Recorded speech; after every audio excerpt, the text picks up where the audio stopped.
In 2006, an auction room in New York watched rare burgundy bottles sell for $24,000 each. Rudy Kurniawan, a 20-something Indonesian collector, was consigning millions in century-old vintages. Expert tasters called them exceptional, authentication labels passed inspection.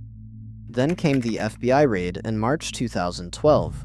Agents found his kitchen sink filled with old labels and bottles of grocery store wine. The numbers told the story. Collectors paid $500,000 for a 1945 Domaine Ponceau Clos Saint-Denis. Winery records proved that vintage was never produced. They bought rarity, provenance, and expert validation. What they actually got, relabeled cheap wine in authentic-looking bottles, aged with tea and hot sauce. Experts estimate the total market damage, fake bottles, resales, destroyed trust, reached hundreds of millions of dollars. Some investigators put the figure at $550 million or higher. Here's how a 20-something convinced the wine world's gatekeepers to sell fraud as history. Between 2002 and 2004, Rudy Kurniawan appeared at wine tastings in Los Angeles and New York. His reputation seemed impossible for someone barely past 20. He could identify vintages blind. He quoted obscure bottles from memory. He outbid seasoned collectors without hesitation. At Acker Merrill and Condit, one of America's premier wine auction houses, auctioneer John Kaplan watched this young Indonesian immigrant spend like royalty. The positioning was genius. Rudy bought aggressively first, establishing legitimacy through pure spending power. Then he started consigning his own bottles. Before we continue, if you like these type of videos, feel free to subscribe, but only if you truly mean it. Now let's back to the video. By 2004, his first major consignment brought $10 million in rare burgundy through Acker's sales room. The rare wine market was exploding. Wealthy tech founders and Wall Street collectors competed for the same legendary bottles. Provenance was often murky, but no one questioned it when the buyer had already spent millions proving he belonged. Rudy showed up at every major tasting surrounded by bottles of Domaine de la Romane Conti, Burgundy's most prestigious wine. The trick was simple: spend first, sell later, build trust through purchasing before ever asking anyone to trust what you're selling. Nobody asked where a 20-something acquired a $35 million wine collection. In a market built on discretion and old money, asking about wealth sources was considered rude. Rudy used their politeness against them. Between 2005 and 2006, Rudy's bottles passed every authentication protocol. The inspection process checked labels for printing inconsistencies, examined corks for age-appropriate wear, and measured fill levels to confirm proper storage. But no one ran chemical tests. No one analyzed the liquid inside. Expert tasters validated the quality, sommeliers and master of wine holders with the highest credentials in the industry. If they said it tasted right, it was considered authenticated. The psychology was documented in research studies. Price creates expectation. Expectation shapes perception. When you pay $20,000 for a bottle, your brain tastes $20,000 worth of complexity. Rudy understood this better than the experts. He priced his bottles 20 to 30% below market rates, creating a motivated seller narrative that made perfect sense. The discount actually made the bottles more believable. Billionaire collector Bill Koch bought heavily from Rudy's consignments. When Koch buys, other collectors pay attention. Social proof cascaded through the market. The auction houses earned 15 to 20% commission on every sale. On a $24,000 bottle, that's $3,600 to $4,800 per transaction. This created a powerful financial incentive to authenticate rather than reject. The bottles looked perfect. Pristine labels, flawless capsules, appropriate fill levels. Everything the experts had been trained to check was exactly right. The system was designed for honest actors, not sophisticated fraud. Nobody wanted to examine it too closely, not when commissions were this good. Rudy's Arcadia, California home contained a spare bedroom converted into a botting operation. The March 2012 FBI raid documented everything. The materials were straightforward: vintage labels purchased from dealers or stolen from restaurants, empty old bottles, authentic corks, period-correct capsules, and wax seals. His aging techniques were simple: Add coffee to young wine for color. Add tea for tannin structure. Add hot sauce for complexity. These cheap household items mimicked what decades in a cellar would do naturally. He reverse-engineered recipes by tasting expensive vintages, then blended cheap Napa wine or bulk product to approximate the flavor profile. His palate was genuinely exceptional. He could taste a $10,000 Burgundy and recreate something close enough using $30 worth of ingredients. The economics were staggering. A real 1947 Château cost 50 cents to produce in its time. Rudy's version cost roughly $30 in materials and sold for $20,000, a profit margin of 600 to 1. His packaging process was meticulous. He hand-aged labels in tea baths, distressed capsules with heat guns, and carefully managed fill levels to match authentic bottles. FBI agents photographed everything. Kitchen sink filled with wine bottles, a drill for cork insertion, sheets of labels organized by producer and vintage, blending notes in his handwriting. The sophistication wasn't in the chemistry. Any decent chef could mix those ingredients. The sophistication was in understanding exactly what the market wanted to believe. Rudy studied authentication procedures more carefully than the authenticators did. Authenticity was theater. Rudy understood the performance mattered more than the liquid. In 2006, a single rudy kurniawan auction through Aker Merrill brought $24.7 million, setting a company record that stood for years. The buyers read like a directory of American wealth, tech founders, Wall Street executives, Asian collectors building trophy cellars. Social proof cascaded through the room. If Bill Koch was bidding, the bottles had to be authentic. Each successful bid validated the next one. Rudy attended every auction, bid publicly on other consignments, and created spectacle around his own sales. He made himself part of the community, not an outsider selling to it.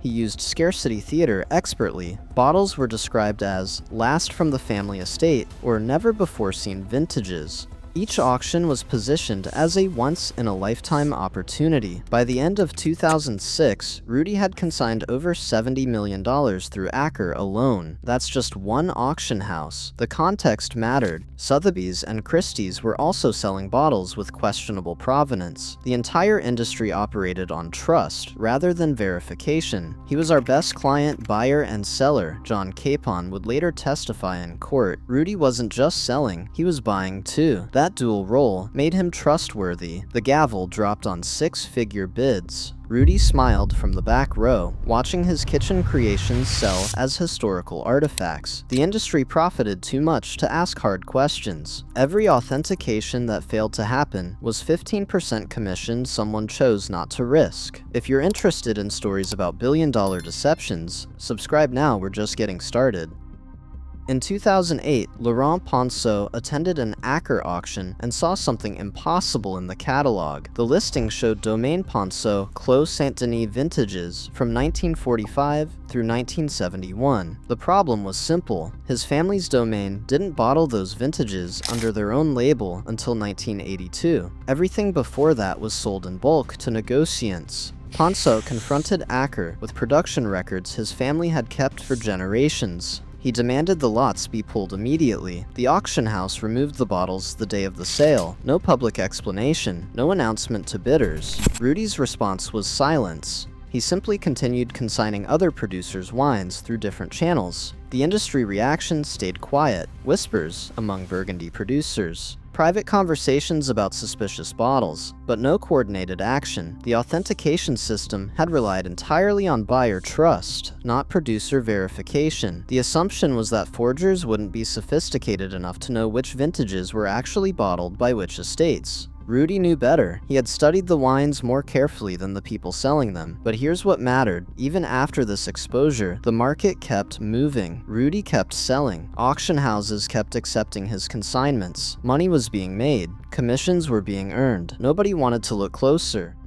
Between 2007 and 2008, Bill Koch purchased over $4 million in wine from Rudy's consignments through various auction houses. Koch was different. He had resources and stubbornness. His archival research revealed problems. Vintage labels didn't match historical printing records. Bottle shapes were wrong for claimed production years. He hired private investigators and forensic wine experts. Then he launched a lawsuit in 2007. The discovery process revealed bottles that were chemically impossible, 1921 vintages, and bottle glass that wasn't manufactured until the 1950s. Pre-war wines with pesticide residues that didn't exist until the 1960s. Koch's lawsuit named Acker, Rudy, and other auction houses as defendants. The industry response was defensive. They claimed caveat emptor, buyer beware. They attacked Koch as a sore loser, trying to recover bad purchases. The financial context made their argument weak. Koch spent over $20 million investigating and litigating the fraud, a tiny fraction of his net worth. He wasn't after money, he was after validation. His wine cellar became a museum of fake bottles lined up with comparison charts showing printing inconsistencies and bottle shape errors. It took a billionaire's resources to challenge a system designed to resist scrutiny. Everyone else simply paid and stayed quiet. The FBI launched a criminal investigation in 2010, pursuing wire fraud and mail fraud charges. Informants came forward, dealers who noticed inconsistencies, producers tracking fake bottles through the market. The March 2012 raid of Rudy's Arcadia home yielded a complete bottling operation. Over 10,000 labels, corks dated incorrectly for claimed vintages, handwritten blending recipes. Chemical analysis revealed the smoking gun, modern additives in wines supposedly produced before 1950, pesticide residues that didn't exist in the years claimed on the labels. Rudy was arrested in March 2012 on multiple fraud counts. As prosecutors prepared for trial, the scale became clear. Experts estimated hundreds of millions in suspected fakes had circulated through the market, with approximately $35 million seized in the United States alone. The FBI evidence photos told the story. Kitchen sink filled with bottles soaking in tea, sheets of labels and filing boxes. Prosecutors' timeline boards mapping sales to specific auction dates. The entire operation was built in a suburban rental house. Industrial-scale fraud produced from a domestic kitchen. The sophistication wasn't in the production method. The sophistication was in understanding the authentication system well enough to beat it. The 2013 trial of United States v. Kurniawan took place in Manhattan Federal Court. Prosecutors showed the bottling operation in detail, photos from the raid, evidence bags filled with labels and corks. Expert witnesses testified about the impossibilities. Vintages that didn't exist, bottle shapes from wrong decades, labels printed with modern techniques. The defense argued Rudy believed the bottles were authentic, inherited from family estates in Indonesia. The contradiction was fatal. No family estate existed. No inheritance documentation could be produced. Rudy's visa application contained false statements about his wealth and background. Laurent Ponceau testified about his production records. An FBI chemist explained bottle glass dating techniques, proving some pre-war vintages were in post-1950s containers. Auction house witnesses admitted they never conducted chemical testing. They relied solely on visual expertise and taste validation. The jury saw side-by-side label comparisons. Printing inconsistencies were visible under magnification. He wasn't a collector, the prosecutor told the jury. He was a counterfeiter with a genius palate. Rudy never testified. He invoked his Fifth Amendment right against self-incrimination. The jury convicted him on all counts. Deliberation took less than a day. In December 2013, Rudy Kurniawan was convicted on multiple fraud charges. His sentencing came in 2014, 10 years in federal prison. The court ordered $28.4 million in restitution to victims, primarily Bill Koch and other named collectors who could prove their losses. Asset seizure included his wine collection, luxury watches, and real estate holdings. Total recovery value was approximately $11 million. The math was brutal. Victims paid over $30 million for authenticated fakes. They recovered $11 million through seizures. Net loss exceeded $19 million.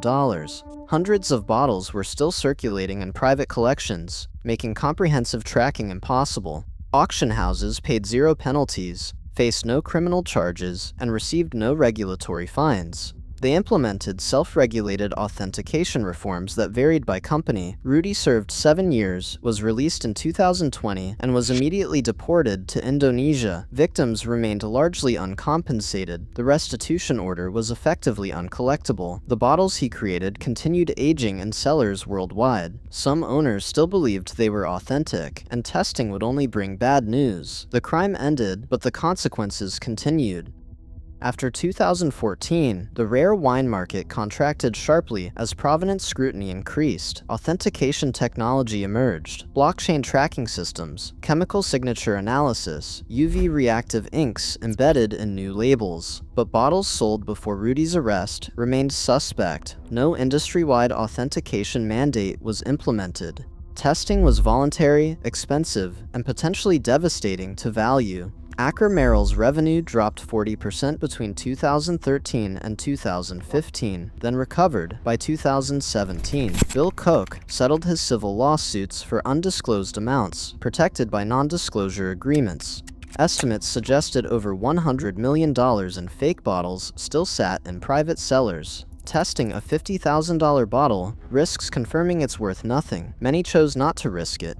Auction catalogs began listing provenance verified on certain lots, but standards varied widely. The system still relied primarily on visual inspection and taste validation. Chemical testing remained optional and expensive. The incentive structure hadn't changed. Auction houses still earned higher commissions on premium bottles. Questioning authenticity still meant potentially losing consignments. The machinery that enabled Rudy's fraud was modified, not replaced. Documented blind tastings conducted before the raid revealed an uncomfortable pattern. Expert tasters praised Rudy's fakes as exceptional examples. Wine Spectator ratings and Robert Parker scores, the industry's most influential quality measures, validated wines mixed in Rudy's kitchen. These weren't amateurs, these were masters of wine, sommeliers with decades of experience. Psychology studies explained the mechanism. When told a wine costs $100, people consistently rate it as tasting better than when told the same wine costs $10. The liquid is identical. The perception changes based purely on price information. Expert taster accuracy under truly blind conditions ranges from 50 to 70% on vintage and producer identification. Flip a coin twice, and you get similar ODDS. After the trial, industry insiders admitted taste alone cannot authenticate wine. Perception is shaped by expectation. Expectation is shaped by price, packaging, and context. Court documents preserved one expert's quote praising a magnificent 1947 Petrus that was actually California bulk wine, aged with coffee and tea. The wine wasn't good because it was rare. It was rare because they were told it was good. The entire market was built on perception management. Rudy didn't break the system. He understood it perfectly. No auction houses faced criminal charges despite earning over $10 million in commissions on fake consignments. Their legal argument positioned them as victims who relied on Rudy's representations, but internal emails shown during civil discovery revealed doubts about provenance. Questions were raised internally, red flags were noted, then sales pressure overrode caution. The financial motive was clear: 15 to 20% commission on $70 million equals $10 to $14 million in revenue. Civil suits settled quietly with non-disclosure agreements, preventing public disclosure. No federal authentication standards existed. The industry continued self-policing through voluntary guidelines. The system was designed to profit from ambiguity, not eliminate it. Making authentication mandatory and rigorous would mean rejecting consignments and lower revenue. The incentive remained to accept rather than question.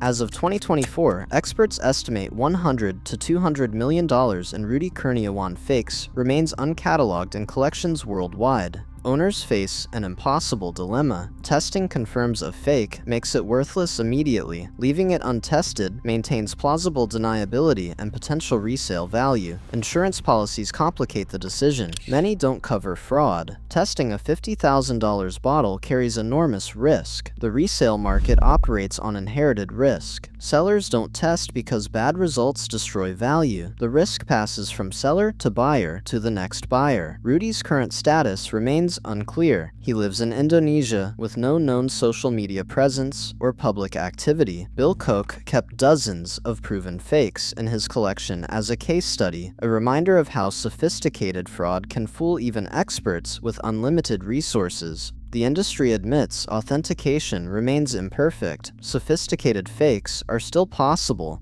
Dusty bottles sit in cellars with question marks on their provenance. Auction catalogs still carry buyer beware disclaimer in the fine print. The scam ended when Rudy went to prison, but the fraud continues maturing in cellars worldwide, getting older, getting more valuable on paper, waiting for the next owner who chooses not to test. A 2006 auction catalog shows Rudy Kurniawan's record $24.7 million sale. Pristine burgundy bottles arranged in perfect rows. The same image exists in FBI evidence files, stamped and cataloged. The price tags read $24,000 per bottle. The kitchen sink production cost was roughly $30. The question isn't whether the fraud happened. The evidence proved that conclusively. The question is whether the fraud was the fake bottles or the belief system that made them worth hundreds of millions of dollars. Was the crime making the bottles or creating the context where those bottles could be believed? Rudy mixed wine and coffee in a suburban kitchen. The market turned that mixture into liquid gold. He provided the product. They provided the meaning. The answer sits unopened in cellars around the world, aging quietly,